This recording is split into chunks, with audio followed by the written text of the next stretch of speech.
دیکھا آپ نے بزعمہم کا لفظ آ گیا، بزعم خود سے انہوں نے یہ فیصلہ کر لیا، اپنے خیالات اپنی خواہشات کے حساب سے فیصلہ کر لیا کہ یہ جو ہے کھیتی میں سے اتنا اللہ کا ہے، اتنا ہمارے معبودوں کا ہے۔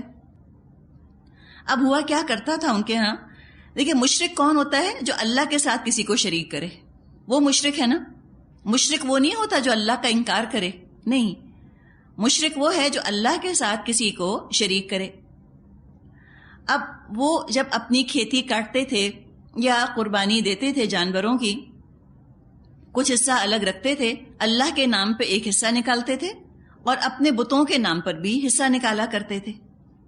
اب کیا ہوتا تھا کہ اگر بت کے نام کی بکری مر گئی یا غلہ چوہے کھا گئے تو بتوں سے ان کو اتنا ڈر لگتا تھا کہ وہ کیا کرتے تھے کہ بتوں کو راضی کرنے کے لیے اللہ کے حصے میں سے چیز نکال کر بتوں کے حصے میں ڈال دیا کرتے تھے، اور اگر جو حصہ انہوں نے اللہ کے لیے نکالا ہوتا تھا اگر اس کا نقصان ہو جاتا تھا تو کہتے تھے چلو کوئی بات نہیں، اپنے بتوں کے حصے میں سے نکال کر وہ اللہ کے حصے میں نہیں ڈالتے تھے، اس لیے کہ اللہ سے ان کو ڈر نہیں لگتا تھا۔ اللہ تو نظر نہیں آتا، بت تو سامنے گھور رہے ہوتے تھے، ان کو نظر آ رہے ہوتے تھے، ان سے بہت ڈر لگتا تھا کہ ان کو راضی نہ کیا تو یہ تو کوئی نہ کوئی آفت ہم پر لے آئیں گے۔ تو اس کا یہاں ذکر کیا گیا کہ کیا ان کا حال ہے کہ جو اللہ کا ہوتا ہے وہ تو ان کے شرکاء کو نہیں پہنچتا، وَمَا كَانَ لِلَّهِ فَهُوَ يَصِلُ إِلَى شُرَكَائِهِمْ، اور جو اللہ کا حصہ ہوتا ہے وہ ان کے شریکوں کو پہنچ جاتا ہے۔ کیا انہوں نے اللہ کی قدر کی ہے؟ کیا اللہ کا اندازہ لگایا؟ کتنی انہوں نے ناقدری کی اپنے رب کی؟ تو یہ تو ان کا حال تھا۔ آج اپنا اگر ہم حال دیکھیں، ہماری زندگی ہے اس میں ہم اللہ کے لیے نماز پڑھتے ہیں، یہ بتائیں کہ جب ہم نماز پڑھ رہے ہوتے ہیں اس میں دنیا کتنی یاد آتی ہے؟ جب ہم قرآن پڑھ رہے ہوتے ہیں اس میں دنیا کتنی یاد آتی ہے؟ اور جب ہم بازار میں ہوتے ہیں تو نماز کتنی یاد آتی ہے؟ یا جب دنیا میں بیٹھے ہوتے ہیں تو قرآن کتنا یاد آتا ہے؟ یہ سوچ لیں۔ قرآن کی مجلس میں تو دنیا کے خیالات اور دنیا کی باتیں ہو جاتی ہیں، لیکن دنیا کی مجلس میں کتنا قرآن کا خیال آتا ہے، کتنی قرآن کی بات ہوتی ہے؟ یہ فیصلہ تو ہم خود ہی کر سکتے ہیں۔ اسی سے کیا ہوگا؟ لِكُلٍّ دَرَجَاتٍ مِّمَّا عَمِلُوا، اسی سے درجات کا فیصلہ ہوگا۔ کہاں اللہ کو یاد کیا؟ دنیا کی مصروفیت میں ہم جب لگ جاتے ہیں تو نماز پر اللہ کے حقوق پر زد پڑتی ہے۔ کوئی مصروفیت ہو، کوئی گھر میں ڈنر ہو، کوئی خاندان میں شادی ہو، نمازوں پہ زد ضرور پڑ جائے گی جا کر۔ کہتے ہیں چلو رہنے دو، سنتیں نہیں پڑھتے، ٹائم نہیں ہے نا، جلدی سے نماز پڑھ کر آتی ہوں پھر چلتے ہیں۔ تو ساری زد اللہ کے حصے پہ تو پڑ جاتی ہے، لیکن دنیا کے حصے میں سے اگر تھوڑا سا ایکسٹرا اللہ کے لیے خرچ کرنا ہو تو ہم کتنے ناراض ہونے لگتے ہیں کہ ہماری آخر اتنی دنیا کی مصروفیت ہے، کیا وہ چھوڑ کے بس اللہ ہی اللہ کرتے رہیں؟ ہم اتنا ناراض ہونے لگتے ہیں۔ تو جب کوئی مصروفیت آتی ہے دنیا کی تو اگر دنیا کو بت بنایا ہوا ہے، ہمیں کیسے پتا چلے گا کہ دنیا کو ہم پوج رہے ہیں اور ہم نے دنیا کو بھی شریک کر دیا ہے اور ہم نے دنیا کو بھی اتنی ہی اہمیت دے دی ہے جتنی اللہ کی اہمیت ہے؟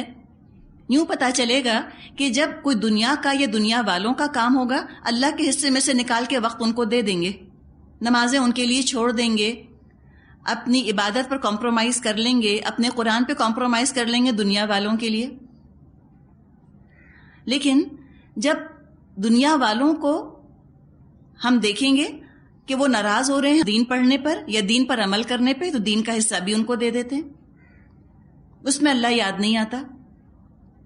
تو یہ بات 1400 سال پرانی نہیں ہے، آج ہمیں اپنی زندگیوں کا بھی دیکھنا ہے کہ اللہ کا حصہ لوگوں کو تو دے دیتے ہیں، اگر کبھی لوگوں کے حصے میں سے کچھ اللہ کو دینا ہو تو کیا دیتے ہیں؟ یا کتنا ناراض ہو کر دیتے ہیں، کتنا احسان جتا کر دیتے ہیں۔ ہم نے اپنی گھریلو زندگی میں سے اتنا وقت نکالا، یا اپنا ہم سوچ لیں، کہتے ہم نے ویکینڈ پہ کام کیا، ویکینڈ کس نے دیا؟ ٹائم کس نے دیا؟ اللہ نے دیا۔ تو اگر ویکینڈ پہ اللہ کا کام کرنے کی توفیق مل گئی تو اللہ پر احسان ہے، اللہ کے سر پہ بوجھ ہے کوئی ہمارا کام؟ نہیں، اللہ کے سر پہ بوجھ نہیں۔ اللہ اگر چاہتا تو ہفتے کے 7 دن ہم سے کہتا عبادت کرو، کیا کر لیتے ہم. تو اگر کبھی کبھار زندگی میں کچھ عرصے کے لیے توفیق اللہ نے دے دی کہ ہم اللہ کے لیے ایکسٹرا کر لیں تو ہم اس پہ گھبرا گھبرا کے کتنا پریشان ہوتے ہیں اور ہمارے رشتہ دار کتنا ناراض ہوتے ہیں. یوں لگتا ہے جمعے کے دن اگر کسی کو دیکھیں کہ کوئی کاروبار کر رہا ہے ہمیں برا نہیں لگتا, کوئی نماز نہیں پڑھ رہا ہم مائنڈ نہیں کرتے, اتوار کے دن کوئی قرآن پڑھنے لگ جائے تو ہم اتنے خفا ہو جاتے ہیں, ہم کہتے ہیں دیکھو کیا ایکسٹریمسٹ ہو گئے. یہ ہے نا ہمارا حال. سارا وقت اگر ہم اللہ کے احکامات کو توڑ دیں کوئی خفا نہیں ہوتا, لیکن ان کے حصے میں سے ذرا سا وقت اگر اللہ کو دینے لگ جائیں تو لوگ کتنا ناراض ہوتے ہیں کہ ویکینڈ پر بھی کیا پڑھائی ہوگی, کیا یوں بھی یہ ہوگا. یہ ہمارا حال ہوتا ہے, ہمیں ذرا سوچنا ہے اپنے بارے میں. تو اللہ کا حصہ اللہ کو دے دیا جائے, انسانوں کا حصہ انسانوں کو دیا جائے, لیکن اس میں یہ نہ ہو کہ اللہ کے حصے پر زد پڑے. یہ تو خیر مشرکوں کا حال ہے, وہ تو مشرک ہی کام کرتے تھے, ان کو تو جائز ہی نہیں تھا کہ وہ اپنے بتوں کے نام پر یا دیویوں کے نام پر کوئی کھیت کا حصہ نکالیں, کوئی اناج نکالیں یا کسی بکری یا جانور کو ذبح کریں. یہ تو ان کے لیے جائز ہی نہیں تھا, وہ تو سراسر حرام کام کر رہے تھے. ہم جو دنیا کی بات کر رہے ہیں حرام حلال کی بات نہیں کر رہے ہم, بلکہ ذرا سی اپنی ترجیحات اپنی پرائیورٹیز کو ہم چیک کرنا چاہ رہے ہیں. آگے فرمایا آیت 137 وَكَذَلِكَ زَيَّنَ لِكَثِيرٍ مِّنَ الْمُشْرِكِينَ قَتْلَ أَوْلَادِهِمْ شُرَكَاؤُهُمْ لِيُرْدُوهُمْ وَلِيَلْبِسُوا عَلَيْهِمْ دِينَهُمْ وَلَوْ شَاءَ اللَّهُ مَا فَعَلُوهُ فَذَرْهُمْ وَمَا يَفْتَرُونَ. اور اسی طرح بہت سے مشرکوں کے لیے ان کے شریکوں نے اپنی اولاد کے قتل کو خوشنما بنا دیا ہے تاکہ ان کو ہلاکت میں مبتلا کریں اور ان پر ان کے دین کو مشتبہ بنا دیں. اگر اللہ چاہتا تو یہ ایسا نہ کرتے, لہٰذا انہیں چھوڑ دو, یہ اپنے جھوٹ میں لگے رہیں. قتل اولاد کی بات کی جا رہی ہے. مشرکوں کے اندر اپنے معبودوں کو راضی کرنے کے لیے اولاد کی قربانی کا تصور ہمیشہ سے رہا کہ فلاں دیوتا ناراض ہے, پہلے بچے کی پہلوٹی کے بچے کی قربانی دو تو تمہارا باقی پورا خاندان جو ہے وہ بچ جائے گا. اور ہوتے ہوتے یہ چیز اہل کتاب میں بھی آ گئی تھی. کہا جاتا ہے کہ ان کا ایک شہر تھا, اس میں ایک بہت بڑا سا انہوں نے بت بنایا ہوا تھا, بعل اس کا نام تھا. اور بعل کا یہ تھا کہ بڑا قد آدم, بلکہ اس سے بھی بڑا بت تھا, اور اس کے ہاتھ پھیلے ہوئے تھے اور اس کے نیچے آگ جل رہی ہوتی تھی. قربانی یوں دیا کرتے تھے کہ اپنے پہلے بچے کو, چاہے بیٹا ہو یا بیٹی, اس کو لے جا کر وہ بعل کی گود میں ڈال دیتے تھے تو بچہ آگ میں گر جاتا تھا, یعنی ختم ہو جاتا تھا. تو آج بھی ہم مشرکوں میں یہ بات دیکھتے ہیں کہ وہ کہتے ہیں کہ فلاں دیوی تم پر بہت ناراض ہے, اس کو خون کی قربانی چاہیے, تو تم کیا کرو, تم اپنے بچے کی قربانی دو. آپ اخباروں میں پڑھتی رہتی ہوں گی ہیومن سیکریفائس کے بارے میں. تو فرمائے کہ انہوں نے تو کیا ان کو دھوکہ دیا ہے, شرک بھی کر رہے ہیں, آخرت تو برباد کر ہی رہے ہیں, دنیا میں بھی کتنے غم اٹھا رہے ہیں. کیا انہوں نے حال کر لیا ہے اپنا شرک میں مبتلا ہو کر دین بھی ان کے ہاتھ سے گیا, آخرت بھی ان کے ہاتھ سے گئی, دنیا بھی ان کے ہاتھ سے گئی. تو فرمایا کہ چھوڑ دو ان کو, یہ اپنے جھوٹ میں لگے رہیں. 138 وَقَالُوا هَذِهِ أَنْعَامٌ وَحَرْثٌ حِجْرٌ, کہتے ہیں یہ جانور اور یہ کھیت محفوظ ہیں. ابھی جو آیات آ رہی ہیں نا, ذرا غور سے ان کو سنیے گا. لا يطعمها الا من نشاء بزعمهم وانعام حرمت ظهورها وانعام لا يذكرون اسم الله عليها افتراء عليه سيجزيهم بما كانوا يفترون. کہتے ہیں یہ جانور اور یہ کھیت محفوظ ہیں. زور کس پر ہونا چاہیے؟ کہتے ہیں. اس لفظ کو آپ نوٹ کیجئے گا, کہتے ہیں. اس کے مقابلے میں جب مسلمانوں کو کوئی حکم دیا جاتا ہے تو اس میں کیا ہوتا ہے کہ یہ وحی کی گئی ہے, یا کس سے کہلوایا جاتا ہے؟ رسول سے. قل, آپ کہہ دیجئے. یہاں سے جو چند آیات آگے چل رہی ہیں سورہ انعام کی, اس میں آپ کو فرق پتا چلے گا پھر توحید اور شرک کا. توحید اور شرک میں زمین آسمان کا فرق نہیں ہے. ہم سمجھتے ہیں نا کہ جیسے سفید اور سیاہ میں فرق ہوتا ہے, بلیک اینڈ وائٹ میں فرق ہوتا ہے, ایسے توحید اور شرک میں فرق ہے. بالکل نہیں. بال برابر کا فرق ہے. کس چیز کا فرق ہے؟ کہا کس نے, اس کا فرق ہے. اللہ اور اللہ کے رسول نے کہا یا لوگوں نے کہا. اگر اللہ اور اللہ کے رسول نے کہا عین توحید کا تقاضا ہے، اگر لوگوں نے کہا ان کی بات مان لی شرک ہو گیا. وقالو وہ کہتے ہیں، کیا کہتے ہیں؟ یہ جانور اور یہ کھیت محفوظ ہیں، انہیں صرف وہی لوگ کھا سکتے ہیں جنہیں ہم کھلانا چاہیں. اور یہ کیا بات ہے؟ بِزَعْمِهِمْ، اس کو بھی نوٹ کیجئے، زوم ہے، ان کا خیال ہے. That's what they think. یہ ہے شرک، لوگوں کے خیالات پر گناہ اور ثواب کا فیصلہ ہونے لگ جائے.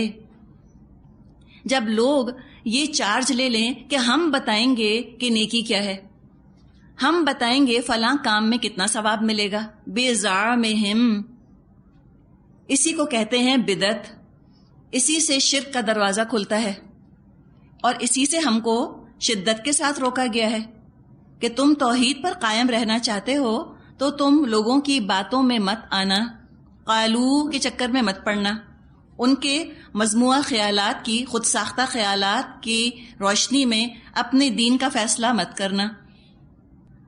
بِزَعْمِهِمْ، ان کا خیال ہے کہ بس وہ یہ کھائے گا، جس کو ہم روک دیں گے وہ یہ نہیں کھائے گا، یہ بڑی نیکی تھی ان کے ہاں.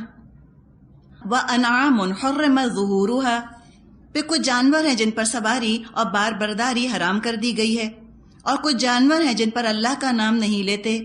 یہ سب کچھ انہوں نے اللہ پر جھوٹ گھڑا، ان قریب اللہ ان کے جھوٹ کا بدلہ دے گا. اب مجھے بتائیے اس میں حرج کیا؟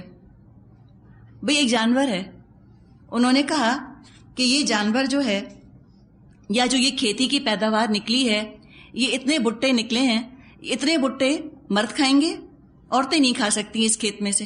اور جو فلاں کھیتی ہے جس میں سے گندم نکلا ہے اس میں سے عورتیں کھائیں گی، مرد نہیں کھا سکتے. کوئی دل ٹوٹ رہا ہے کسی کا؟ مجھے بتائیں. کوئی ملک کا قانون توڑا ہے؟ کوئی انکم ٹیکس کی چوری کی ہے انہوں نے؟ کچھ کیا ہے انہوں نے؟ کیا کیا؟ سمپل سی چیزیں ہیں. ہم تو ہنسے نا آج، ہم کہیں لو اس میں کیا ہوا بھئی، ان کی رسومات ہیں، انجوائے کر رہے ہیں ذرا سا، کوئی حرج تو نہیں اس کے اندر. لیکن اللہ تعالیٰ کا آپ یہاں غضب دیکھیں، سَيَجْزِيهِمْ بِمَا كَانُوا يَفْتَرُونَ، ان قریب اللہ ان کو بدلہ دے گا جو یہ اللہ پر جھوٹ گھڑتے ہیں. کہا کیوں؟ جن چیزوں کو آج ہم اتنا ہلکا، اتنا معمولی سمجھتے ہیں، اور ہم کہتے ہیں کہ ان چیزوں پر تم کیا ریجیٹ ہوتے ہو، بھئی ان کی رسم ہے. بی بی فاطمہ کی وہ کہانی سنتے ہیں، اس کے بعد مٹھائی بانٹتے ہیں. بھئی ذرا سی شیرینی منگا لی اور عورتوں نے بیٹھ کے کھا لی اور مردوں کو نہ کھانے دیا تو کیا ہوا؟ ہمارے خیال میں کوئی بڑی بات ہے بی بی کی کہانی سن کر اور عورتیں بیٹھ کر شیرینی کھا لیں اور بھائیوں کو نہ دیں، بہنیں کھا لیں بیٹھ کر؟ ہم کہتے ہیں تو کیا ہوا، اس میں کون سی بڑی بات ہے؟ کوئی کہے کہ یہ شرک ہو رہا ہے، کہیں گے بس اور قرآن پڑھو. یہ حال ہو گیا تمہارا ریجڈ ہونے کا. اتنی چھوٹی چھوٹی باتیں، اتنی انیسنٹ، اتنی معصوم بے ضرر چیزیں، وہ تم کو اب شرک لگنے لگ گئیں. تو آپ دیکھیے نا ذرا قرآن کیسے بتا رہا ہے ہم کو. کھانے پینے کے بارے میں خود فیصلے کر لینا کہ یہ چیز خالی وہ کھا سکتا ہے، یہ چیز خالی وہ کھا سکتا ہے. اس کو اللہ تعالیٰ نے شرک سے تعبیر کیا ہے. اسی کا آگے ذکر ہے آیت 139 میں، وَقَالُوا، اور وہ کہتے ہیں. یہ دیکھیں، وَقَالُوا، وہ کہتے ہیں. کون کہتا ہے آج؟ کون کہتا ہے بتائیں؟ ہم بھی جب بات کرتے ہیں ہم کہتے ہیں وہ کہتے ہیں. ہمارا بھی انداز یہ ہوتا ہے، وہ کہتے ہیں، وہ کہتے ہیں. کیا کہتے ہیں؟ کچھ بھی کہتے ہیں کہ فلاں چیز یہ نہیں کھا سکتا، فلاں یہ نہیں کر سکتا. لوگ کہتے ہیں یہ نہیں کر سکتے. تو جہاں یہ لوگ کہتے ہیں کہ بات آئے وہاں آپ کی وارننگ سائنز بجنی شروع ہو جانی چاہیے. آپ کا الارم سسٹم آن ہو جانا چاہیے کہ یہ ہے دراصل جو حملہ ہو رہا ہے میرے عقیدہ توحید پر. وہ کہتے ہیں، پہلے ویریفائی کریں یہ وہ ہیں کون. اگر یہ وہ رسول ہیں الحمدللہ، جو یہ وہ کہتے ہیں اگر صحابہ ہیں الحمدللہ، وہ اللہ کی بات ہی ہم تک پہنچائیں گے. ہم تو توحید کے ماننے والے ہیں، نحن لہو مسلمون، ہم تو اللہ کے فرما بردار ہیں. اور یہ وہ کہتے ہیں میں سے اگر اللہ مسنگ ہے، رسول مسنگ ہے اور صحابہ مسنگ ہیں اور تابعین بھی نہیں موجود، تو بڑا چکر ہے اس کے اندر. یہ جو وقالو یہ کہہ رہے تھے مشرک، کیا یہ اللہ کا قول ہے؟ نہیں. کیا رسول نے فرمایا؟ نہیں.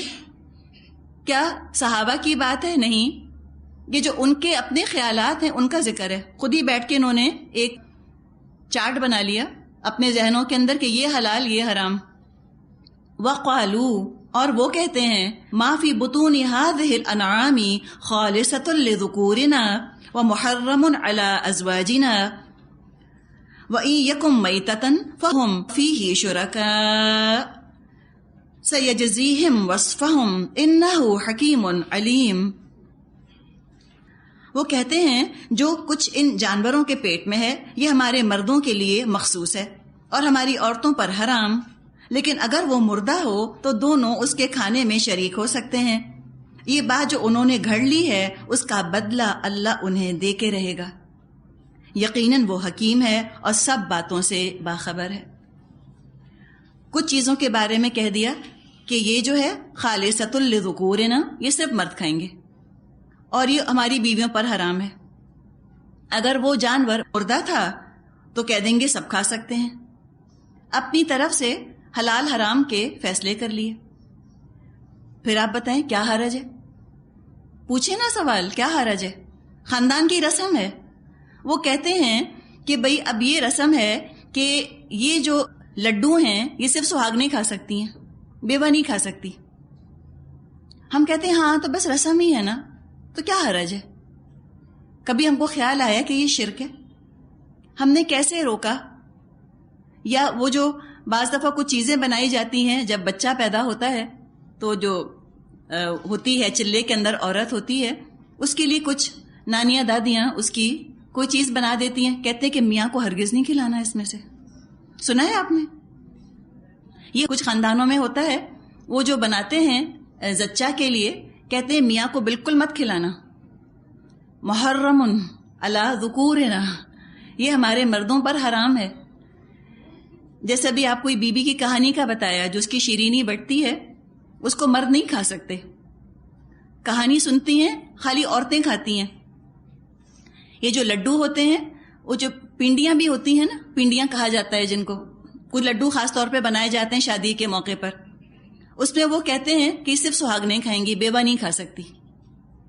یا کچھ چیزوں کو کہہ دیتے ہیں خالی میرڈ کھا سکتی ہیں، ان میرڈ نہیں کھا سکتی. تو یہ اپنی طرف سے جو مختلف ہم نے چیزیں کر لی ہیں ہم کہتے ہیں تو کیا حرج ہے؟ اللہ نے کیا فرمایا؟ سَيَجْزِيهِمْ وَصْفَهُمْ. جو یہ باتیں بنا رہے ہیں، جو باتیں گھڑ لی ہیں، اللہ کہتا ہے ان قریب اللہ ان کو سزا دے گا، اس کی اللہ جزا دے گا اس کی. جو دولہا بیٹھا ہے مائیوں کے دن یا مہندی کے دن صرف سہاگنے لڈو کھلا سکتی ہیں، اس کو بیوہ کھلا سکتی ہے، دلہن کو لڈو کھلا سکتی ہے. مائیوں بیٹھی لڑکی کو کوئی بیوہ یا طلاق یافتہ لڈو کھلا سکتی ہے؟ نہیں کھلا سکتی. کون کھلا سکتی ہے؟ سہاگن. تو کیا کوئی سہاگن ہے یا کوئی بیوہ یا طلاق یافتہ ہے اپنی مرضی سے ہے؟ لیکن ہم نے کہا کہ نحوست ہوگی. یہ رسم کہاں سے آئی؟ پہلے بتائیں لڈو کھلانے کی.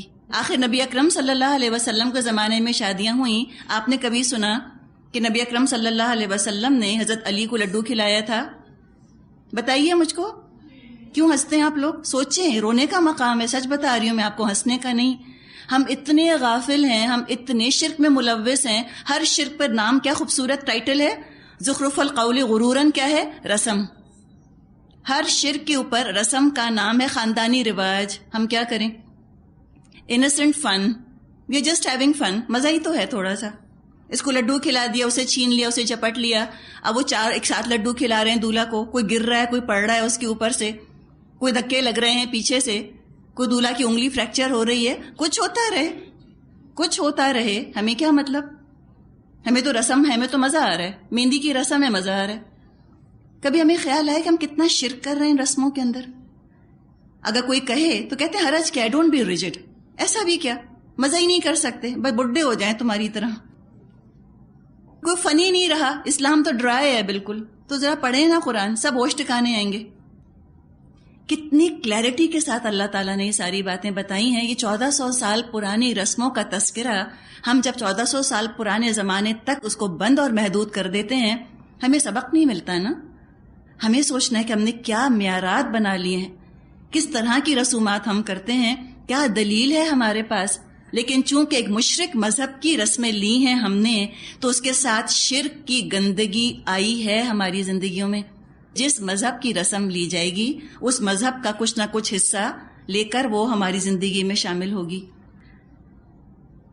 آگے فرمایا قد خسر الذین قتلوا اولادهم سفہا بغیر علم وحرموا ما رزقهم اللہ افتراء علی اللہ قد ضلوا وما كانوا مہتدین. یقیناً خسارے میں پڑ گئے وہ لوگ جنہوں نے اپنی اولاد کو جہالت اور نادانی کی بنا پر قتل کیا اور اللہ کے دیے ہوئے رزق کو اللہ پر جھوٹ گھڑ کر حرام ٹھہرا لیا. یقیناً وہ بھٹک گئے اور وہ ہرگز راہ راست پانے والوں میں سے نہ تھے. تو یہاں پر قتل اولاد کا بھی ذکر کیا گیا کہ کیسے اپنی اولاد کو یہ قتل کر دیتے ہیں توہمات کا شکار ہو کر. یا یہ بھی کہا جاتا تھا مشرکوں میں کہ فلاں جن بڑا غضبناک ہے، اس کو انسان کی قربانی چاہیے، تو پھر وہ اپنے بچوں کو قتل کر دیا کرتے تھے. بھیٹ چڑھانا جس کو ہم کہتے ہیں نا، ہیومن سیکریفائس، انسان کو بھیٹ چڑھا دینا. علم نہیں ہے، سفہم بغیر علم. افسوس یہ ہے اپنی طرف سے سمجھ رہے ہیں کہ ٹھیک کر رہے ہیں، گمان کیا ہوا کہ چونکہ ہم سمجھ رہے ہیں تو ٹھیک ہی ہوگا. یہ بھول گئے کہ ہمارے سمجھنے سے کچھ نہیں ہوتا، ہوگا کس سے؟ جو اللہ نے بتایا. اپنی سمجھ کو اگر اور رواج کو سامنے رکھ کر اگر عمل کیا جائے گا، سوائے نقصان کے اور شرک کے اور گھاٹے کے اور قیامت کے دن کی شرمندگی کے کچھ نہیں ملنا. اور کیا کیا؟ حرام کر لیا اللہ کے دیے ہوئے رزق کو. اللہ پر جھوٹ گھڑا کہ یہ فلاں کھا سکتا ہے اور فلاں نہیں کھا سکتا. فرمایا کہ بھٹک گئے اور یہ ہدایت پانے والے نہیں ہیں.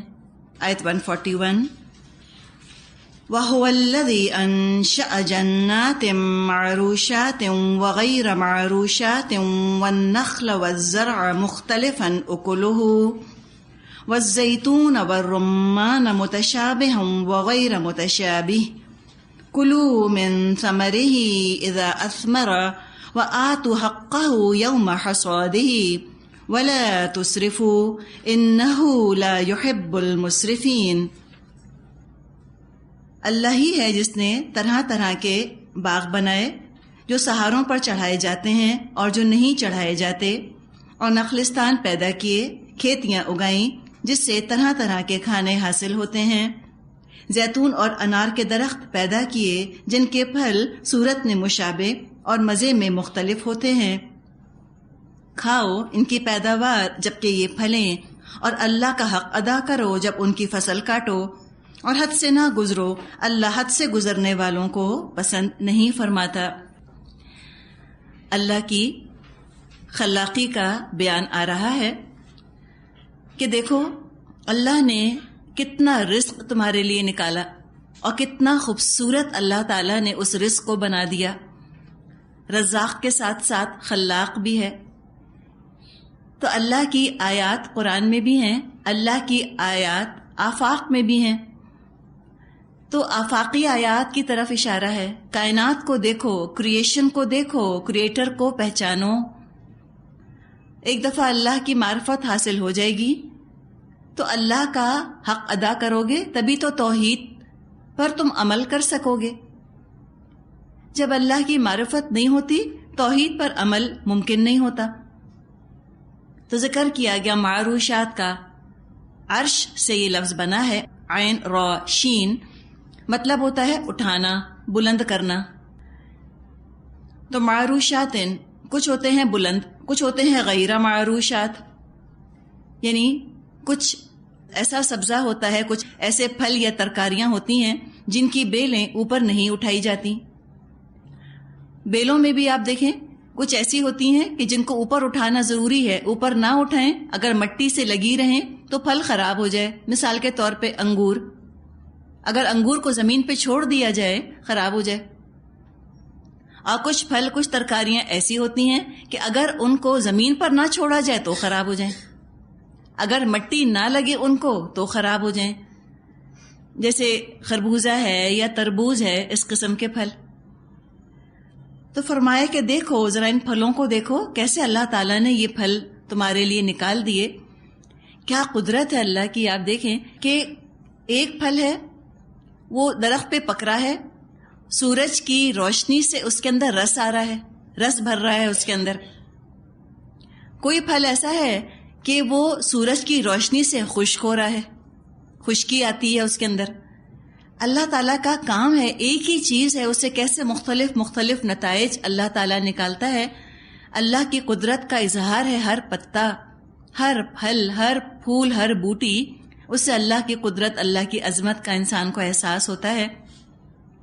اور جس کو اللہ کی معرفت حاصل ہو گئی وہ کبھی بھی شرک میں ملوث ہو نہیں سکتا، وہ بیکار کے ان پروڈکٹیو اور غیر معقول کاموں کے اندر کبھی ملوث ہو نہیں سکتا. تو یہ کہا گیا کہ تم دیکھو، تم یہ دیکھو، کھاؤ ان پھلوں میں سے، کھاؤ بھی جب وہ پکے، وَآتُوا حَقَّهُ يَوْمَ حَصَادِهِ، اور ان کا تم حق بھی دے دو جب کہ تم کھیتی کاٹو. حصاد، حصید کہا جاتا ہے کھیتی کو. حصاد کھیتی کاٹنے کا وقت، جب تم یہ فصل کاٹو تو تم اللہ کو اس کا حق دے دو. دیکھیں جب پھل اترتا ہے نا درختوں پہ سے، یا جب کھیتی کٹتی ہے، تو وہ کسان کے لیے یا پھل لگانے والے کے لیے بڑا خوشی کا موقع ہوتا ہے. بڑی مسرت ہوتی ہے، جو اس نے محنت کی ہوتی ہے وہ پھل لا رہی ہوتی ہے. اس کو بہت کچھ دنیا اور پیسہ ملنے کی امید ہوتی ہے، اندرونی خوشی کہ ہماری محنت الحمدللہ ٹھکانے لگی، اور دوسرے یہ کہ اب کچھ پیسہ ملے گا. اتنی محنت کی ہے تو کچھ دنیا ہاتھ آئے گی، الحمدللہ کوئی حرج نہیں کہ آپ تھوڑا پیسہ انسان بنائے، محنت مشقت کرے.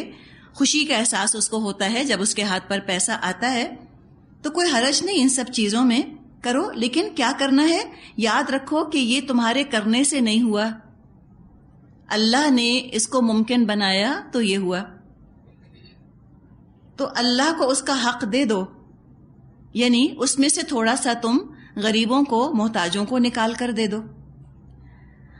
وَلَا تُسْرِفُوا، اسراف مت کرنا. خوشی کے موقع پہ انسان میں ٹینڈنسی ہوتی ہے اسراف کرنے کی.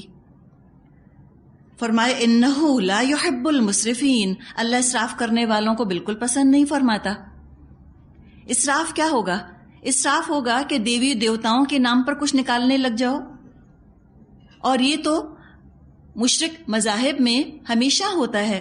جب ان کے ہاں کھیتی کٹتی ہے، کوئی فیسٹیول ہوتا ہے، کوئی جشن منایا جاتا ہے، اور اس میں فحاشی بھی ہوتی ہے، بے حیائی بھی ہوتی ہے، اس میں شرک بھی ہوتا ہے، اسراف بھی ہوتا ہے، چیز ضائع بھی ہوتی ہے، پھینکتی بھی ہے.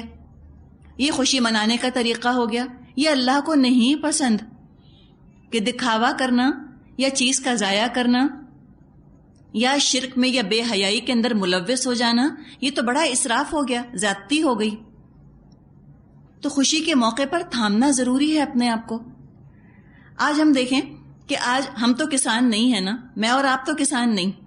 ہم کہتے ہیں اچھا ہوگا کسانوں کے لیے جن کی کھیتیاں پکتی ہیں، وہ جانے ہم کیا کریں. میں اور آپ کیسے ریلیٹ کر سکتے ہیں؟ ہم کیسے ریلیٹ کرتے ہیں؟ یوں سمجھیں کہ جیسے اگر آپ والدین ہیں، آپ کی اولاد آپ کا پھل ہے، ٹھیک ہے؟ آپ کی اولاد جو آپ کا پھل ہے، اس کا پکنے کا کیا ہوتا ہے؟ رزلٹ بہت اچھا آ گیا، ٹھیک ہے نا. 12 سال آپ نے اس کو پڑھایا پڑھایا پڑھایا، شاندار نتیجہ نکل آیا اس کا اللہ کے فضل سے. اب ہم کیا کرتے ہیں ذرا بتائیے؟ ہمارے وہی جشن والی کیفیت ہوتی ہے نا. پر اس جشن میں اس میں اللہ یاد نہیں آتا. کوئی دکھاوا ہوتا ہے اس کے اندر، کوئی اس کے اندر اسراف ہوتا ہے، کوئی اس طرح کا خوشی منانے کا ہم طریقہ بنا لیتے ہیں کہ جن کے بچوں کا اچھا نتیجہ نہیں نکلا، ان کے دلوں پر بیچاروں کے کیا گزرتی ہوگی. اور پھر وہ جن کا اچھا نتیجہ نہیں آتا بچوں کا، ان کے ماں باپ ان کو تانے دیتے ہیں کہ تمہارا رزلٹ اچھا آتا نا، ہم بھی یوں سیلیبریٹ کرتے. تو یہ سیلیبریشنز کے اندر انسان بڑا محتاط رہے، دوسروں کے خیالات کا بھی انسان لحاظ رکھے کہ ہر ایک کی خوشی نہیں منا رہا. رزلٹ تو سب کا اکٹھا نکلتا ہے نا، لیکن ہر ایک کا اچھا تو نہیں نکلتا. اگر آپ کے بچے کا اچھا نکل آیا، اللہ کا شکر ادا کریں، صدقہ دیں. بچوں سے بھی کہیں کہ تم بھی اللہ کا شکر ادا کرو، نفل پڑھ لو، غریبوں کو کھانا کھلا دو. آپ اللہ کا شکر ادا کریں کہ اس نے اتنی آپ کی محنت ٹھکانے لگا دی. اتنی بڑی پارٹی، اتنا بڑا جشن سب میں اناؤنس کرنا، اس میں اسراف ہوگا، اس میں دکھاوا ہوگا.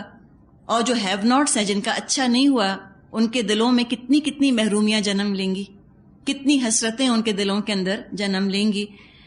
تو اسی طرح اور بہت سی خوشیوں کے موقع آپ لے آئیے. ذکر دراصل کیا ہے؟ خالی کھیتی کا نہیں ہے.